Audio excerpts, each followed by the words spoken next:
Alright guys, after 2 years of working with the Alibaba forwarding trailer, I have come to the conclusion that it just does not work for my purposes. Is the problem, as so many people predicted in the introductory video, that the brittle Chinese steel is falling apart? No, I haven't had any issues with that. Is it that the machine isn't capable? Again, I haven't had any issues with capability. I mean, this thing picks up even the heaviest logs with ease. The biggest limiting factor is just my skill as an operator, because the directional control valves are pretty hard to operate if you're not doing it every day. Now, you can probably argue accurately that my tractor is overworked when this thing is fully loaded, but that's not the reason why I'm calling it quits with this thing. No, the reason is that the entire premise behind why I bought it in the first place was fundamentally flawed. Now, I want to take you through my thought process in depth, and to do that we have to start with why I bought this to begin with. So one of the key reasons was that I wanted to cut using a cut-to-length system. This is a dense forest, and I didn't want the residual stand damage associated with pulling out tree-length wood.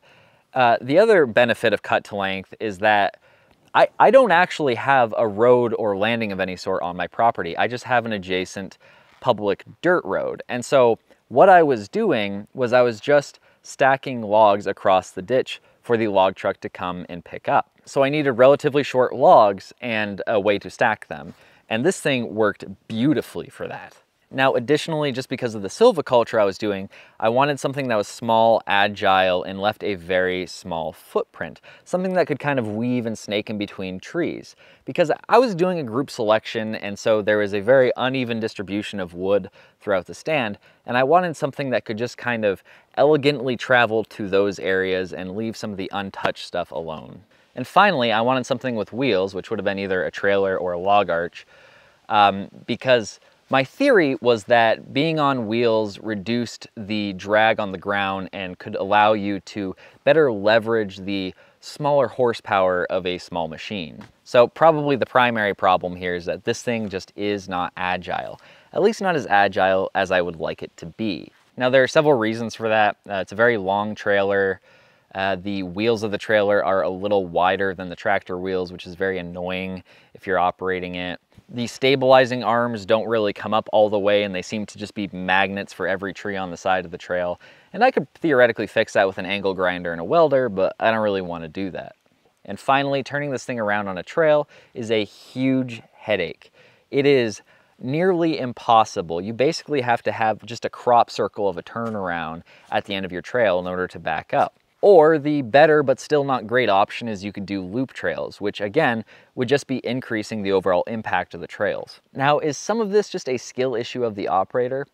Yeah, absolutely. I mean, the first trail I tried, you should have seen me trying to turn that thing around. It was embarrassing. I have some very damning videos in my archives of my first attempts.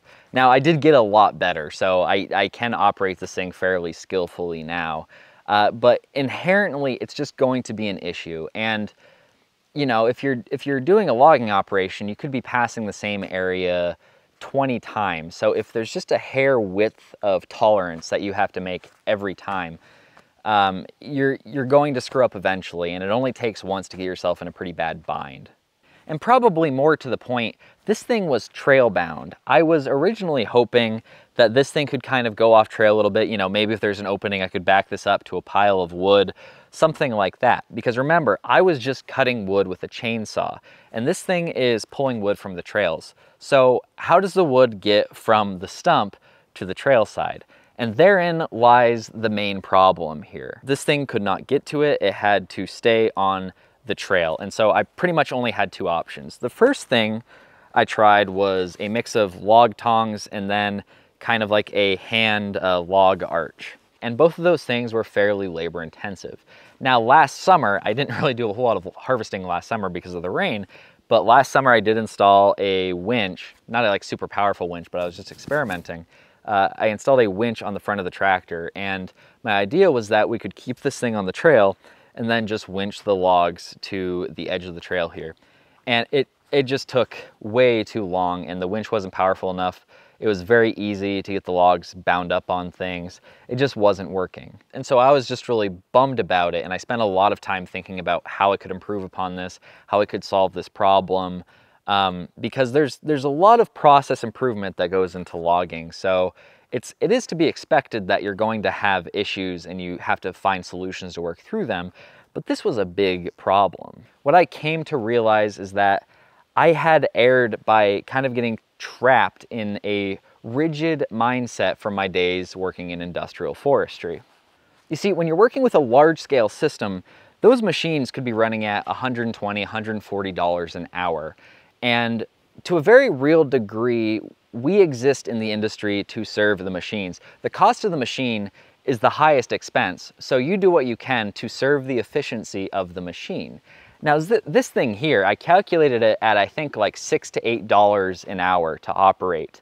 And then the cost of my labor, you would say, is, I don't know, $30 an hour, something like that. And so I am the highest expense in the logging operation. And you kind of reverse roles a little bit. The machines in this instance exist to serve me, but I was still kind of stuck in this mindset where I was existing to serve the machine, and it just didn't make any sense. So instead of breaking my back to bring wood to the system that is kind of trail bound, why don't I just use my small, agile, and nimble tractor to pull wood out? So how about I just take a, I don't know, $50 tow chain, which admittedly isn't ideal, but it works, and a $150 skid cone. This is a cone that just kind of goes over the tops of the logs so they can more easily glide over the ground. Why don't I just take those things and haul the log out? That way, the machinery is actually serving me. But that still has a problem because, of course, you're only going to be pulling 1 or 2 logs, maybe 3 logs at a time. And that's going to take a long time. And the further you are away from your landing, the more of your time is going to be occupied just moving wood back and forth. Now, this thing excels at carrying a relatively large amount of wood. So it allows me to carry more wood per trip, more wood per man hour, whatever. My tractor excels at being very small, nimble, and powerful, and allowing me to pull hard to access wood into an area that's more open and accessible. But as soon as my tractor gets to a main trail, it is outside its realm of competency. And so long as this thing is on a main trail, it is within its realm of competency. So basically what I can do is use my tractor to just forward small amounts of wood through little inconsequential ghost trails, and then use this thing to haul wood on a main trail. But you think about that for long enough and suddenly everything stops making sense, because the next question asked is, how far apart should you space trails? Now you could say 100 feet apart, so the tractor is just forwarding wood 50 feet. Now 50 feet is basically nothing, and at that time frame, I mean, using the tractor, basically 95% of your time would just be hooking up the wood and then unhooking it. The travel time would be totally negligible. So maybe you could space 200 feet apart so the tractor only travels 50 feet. Maybe you could do 500 and travel only 250. There is a breaking point in there somewhere, but here's the point.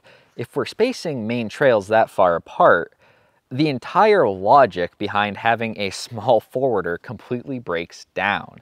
So if you watch my video about, it's titled, Timber Harvest Trails Are Destroying Your Forest, and I kind of lay out my argument for why standard trail spacing regimes are disastrous for silviculture and forest management.